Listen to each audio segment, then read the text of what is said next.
fait de compte, nous n'avons pas beaucoup de choix. C'est dans le partenariat entre nous que nous pourrons monter des structures suffisamment puissantes et efficaces pour résister à tous ces grands groupes qui arrivent. Et que si nous n'y prenons garde, certains vont nous envahir sans que nous ne puissions faire quoi que ce soit. C'est tout ça, cette Afrique donc de demain que nous bâtissons avec aujourd'hui les autorités tunisiennes. Et nous avons dit à nos frères tunisiens, le Sahara, c'est rien du tout. Ça se traverse aujourd'hui sans problème. Vous avez tout un continent qui vous attend. Donc, le mot d'ordre aujourd'hui, c'est Sud-Sud. Mais une véritable coopération Sud-Sud qui ne repose pas seulement sur des mots, mais sur un vrai sens, un contenu. D'ailleurs, à ce niveau, je voudrais annoncer que nous avons au niveau de l'Afrique centrale une communauté économique, ce qu'on appelle la CEMAC. 6 pays ayant la même monnaie. Eh bien, je viens d'annoncer à mon frère que les pays de la CEMAC, avec enthousiasme, ont décidé d'admettre la Tunisie comme d'abord un membre observateur, mais pour permettre qu'on puisse se parler et ouvrir le marché de la CEMAC pour les entreprises tunisiennes. Car nous pensons que c'est une bonne chose pour notre pays, pour nos pays et la Tunisie. Donc, voilà à quoi ces rencontres servent. Et là, nous sommes dans le domaine du concret. Je crois que vous êtes intéressé, vous êtes votre collègue, au problème du concret. Nous sommes dans le problème du concret, où nous voulons tout de suite que les choses démarrent. Donc nous considérons, moi-même, mon frère et moi-même, que nous avons fait notre partie du travail. Bon, maintenant, nous on vous regarde. Nous regardons nos administrations, nous regardons nos hommes d'affaires, parce que nous avons fait ce qui est de notre ressort, ouvrir la voie, permettre que les gens se parlent, ils se serrent la main, ils s'assoient, ils boivent un thé, ils discutent, ils signent des accords. Nous avons fait cette partie, maintenant la balle est dans votre camp et nous on vous regarde. Et on va être derrière pour vous dire, attention, le peuple attend et ne traînez pas trop.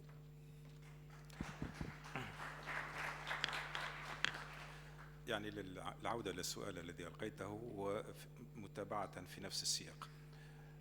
المتابعة السياسية أنا والرئيس بونغو نتقابل 3-4 مرات في السنة، سنتقابل بعد تقريبا شهر في الأمم المتحدة ربما. على كل حال إلى حد الآن المقابلات هذه دائما وأبدا أساسا هي المتابعة السياسية، أين وصلنا في الموضوع. إذن ثم متابعة سياسية على مستوى رؤساء الدول. أنا أريد أن ينتبه التونسيين لما قاله، أهمية ما قاله الرئيس. يعني هذا الفضاء الذي تشكله 6 دول من أفريقيا الوسطى، نحن عملنا أكثر من 2 سنين على الدخول إلى هذا السوق، يعني لأنه منتجاتنا التونسية ستدخل إلى هذا السوق وهو سوق واعد. وأنا أريد أن أشكر باسم الشعب التونسي أخي العزيز علي بونغو، لأنه كان من أهم الزعماء الأفارقة الذين يعني فعلوا كل ما في وسعهم حتى تدخل دولة التي هي دولة من شمال إفريقيا إلى هذا الفضاء. يعني هذا يجب أن يقدره التونسيين، لأنه هذا سيكون له تأثير كبير على يعني اقتصادنا الواعد. فيما يخص المتابعة التقنية، هنا لنا وزراء وكل وزير بطبيعة الحال سيتابع يعني تنفيذ هذه القرارات.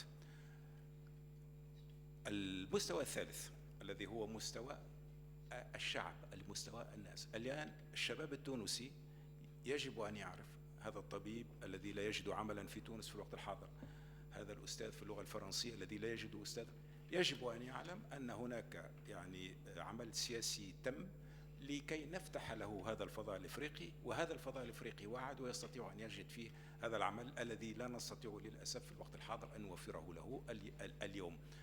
إفريقيا بحاجة إلى المهارات التونسية، هذه المهارات في الوقت الحاضر موجودة بكثرة ولا نستطيع أن نستعملها.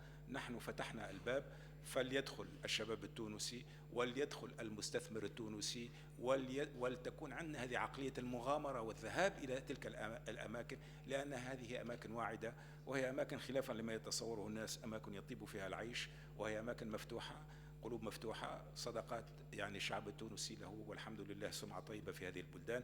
إذن إذا كان هناك متابعة فهي ليست فقط متابعة على مستوى الرؤساء، على مستوى الوزراء، على مستوى التقنيين، وأيضا على مستوى هؤلاء التونسيين والتونسيات الذين يجب أن يتعلموا الآن أن هناك فضاءات نفتحها نحن السياسيون وما عليهم الاحتلالها، وإن لم يحتلوها فليست تلك غلطة السياسيين.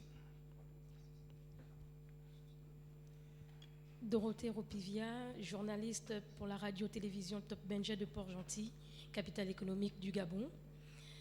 La signature des accords qu'il y a eu lieu aujourd'hui ouvre le champ est-ce qu'elle ouvre le champ à d'autres accords dans d'autres domaines pour un futur proche? Notre coopération n'est pas une coopération qui est figée. Et heureusement, le dynamisme de cette coopération, je crois, a été clairement démontré. En l'espace de 2 mois, mon frère, monsieur le président, est venu au Gabon, on a signé un certain nombre d'accords, mais vous voyez ici, on en signe d'autres, et donc c'est évolutif. Et à partir de ce moment-là, je n'ai aucun doute que dans le futur proche, nous aurons encore d'autres accords à signer dans d'autres secteurs, d'autres départements. C'est cela la coopération, le partenariat surtout que nous souhaitons, et qui est multiforme et qui ne s'arrête pas dans certains domaines. D'autres domaines sont touchés. Mais il faut aller, comme M. le Président l'a dit, c'est pas à pas. Et avant de courir, il faut d'abord apprendre à bien marcher. Nous marchons et petit à petit, nous allons accélérer et nous allons progresser. Mais je vous rassure, nous n'allons pas nous arrêter en si bon chemin. Nous allons poursuivre ce partenariat et d'autres maintenant secteurs seront aussi visés. Je voudrais juste ajouter, madame, que les échanges interafricains ne dépassent pas 2% de l'ensemble du commerce de l'Afrique avec le monde. C'est vous dire que nous sommes très, très, très, très loin encore du compte, que nous sommes vraiment au tout début. Ce n'est que le premier pas. Parce qu'un continent, alors que en Europe, le taux d'échange dépasse 60%, nous, en Afrique, il ne dépasse pas 2%. Cela vous donne la marge du chemin qu'il y a à parcourir. Donc, il y a beaucoup, beaucoup d'espace encore pour la coopération. Nous sommes vraiment qu'au tout début. Autre question? Oui, oui, madame.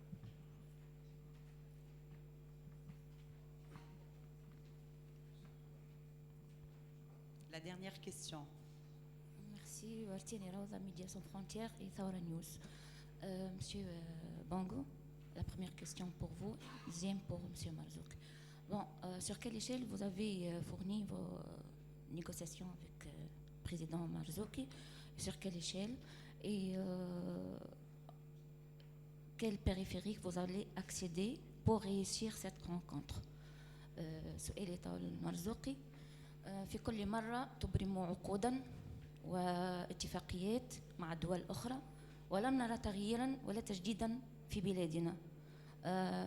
في حالة تقوقع في كل مرة لم نرى تغييرا ولا حدوث أي تغيرات تعتلي بالشعب التونسي وتستشرق به مستقبلا. ما هي وعودك في هذه الاتفاقية ومتى ستنطلق يعني تنفيذها؟ شكرا.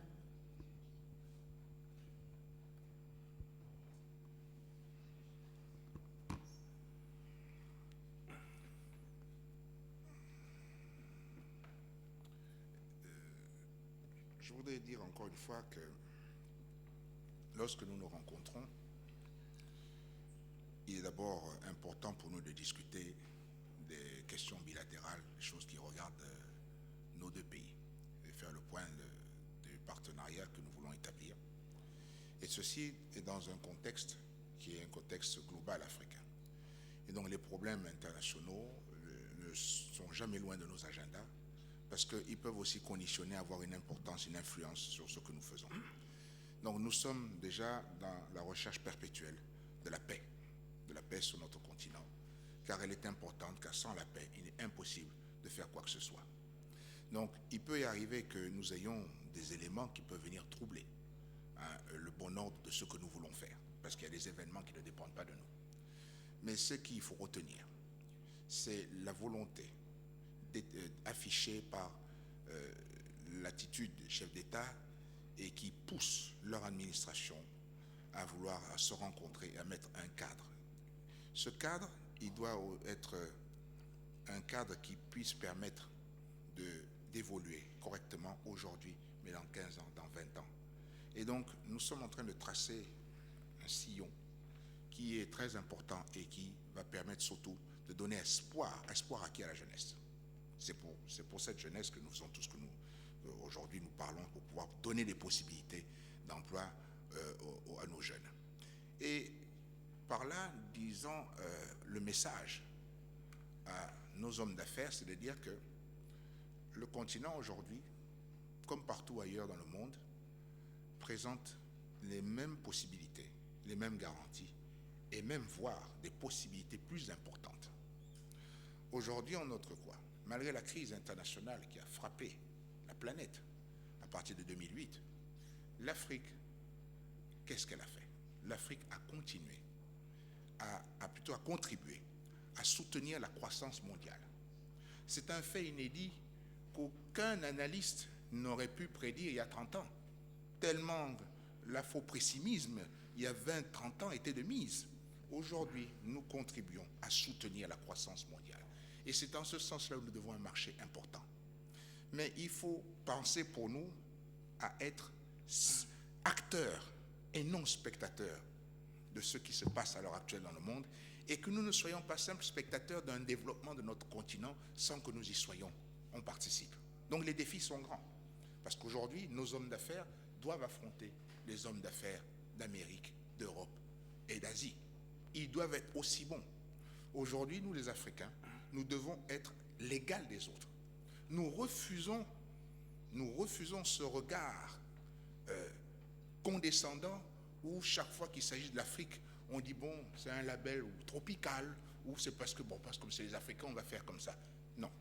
Les Africains, nous disons aujourd'hui, vous nous traitez comme les partenaires dans le reste du monde. L'Afrique est là, elle est présente. Elle prend sa place. Nous ne demandons ni plus ni moins que ce qui doit nous revenir, et nous sommes prêts à faire des efforts pour mériter que l'on nous considère comme des partenaires à part entière. C'est tout le sens du travail que nous faisons. Et l'on dit souvent que Rome ne s'est pas construite en un jour. Donc, il y a la patience qui doit être de mise, à faire en sorte que c'est pierre après pierre que nous construisons. Mais l'important, c'est de faire ce premier pas, de mettre cette première pierre qui va en appeler une deuxième, une troisième, ainsi de suite. Et sur un certain nombre de générations qui va nous permettre aussi d'arriver et nous développer. Déjà, nous notons sur un fait purement historique qu'aucun continent n'a eu une croissance aussi rapide que celle de l'Afrique. Et cela, il faut qu'on nous reconnaisse. Et ça, c'est grâce aux Africains eux-mêmes. Donc, un peu d'optimisme, mais surtout beaucoup de travail et beaucoup d'ambition. Et tous ensemble, nous devons œuvrer, chacun à son niveau, chacun là où il est, pour faire en sorte que nous arrivions à atteindre nos objectifs. السؤال انه والله انتم تعملوا في اتفاقيات وكلام فارغ ومارينا الشيء والشعب التونسي الى اخره، هذا كلام بتاع خطب بتاع يعني نقاش، مش هذا الموضوع. احنا يعني اذا كنت تحب تعرف شنو هي النتائج الانيه والظرفيه، اسالي ال100 رجال اعمال اللي مشاو معنا في الجوله الافريقيه، امضوا مواثيق وفيها فلوس وفيها امور داخل تونس الى اخره. معنا ما نقعدوش نلعبوا بالديماغوجيا، لكن في نفس الوقت زمن الشعوب وزمن الدول ما هوش زمن الافراد. يعني انت ما تقدرش تطلبني اليوم تقول لي ها وعملنا كذا، اعطيني غدوه الشعب التونسي ايش عملت له. احنا لما تزرع شجره ما تاكلش منها من غدوه، تزرع شجره وتغرسها وتسقيها وتشذبها وتتبعها وتاكل منها بعد 7 سنوات 8 سنوات. احنا في المرازيق ناكلوا بعد 5 سنوات الدقله. تجي انت تقول لي اغرس واعطيني ناكل، لا نقول لك لا، ماكش باش تاكل، اصبر. احنا الان قاعدين نغرسوا في كل المجالات، قاعدين نبنيو، قاعدين نحطوا في الكذا، والتوانسه باش ياكلوا من هذا الشيء بعد 5 سنين، بعد 7 سنين، بعد 20 سنه، اي، لكن احنا قاعدين نغرسوا. نحن ما نغرس الاشجار، لا نبيع الاهوام. شكرا، بارك الله فيكم وبارك الله فيكم.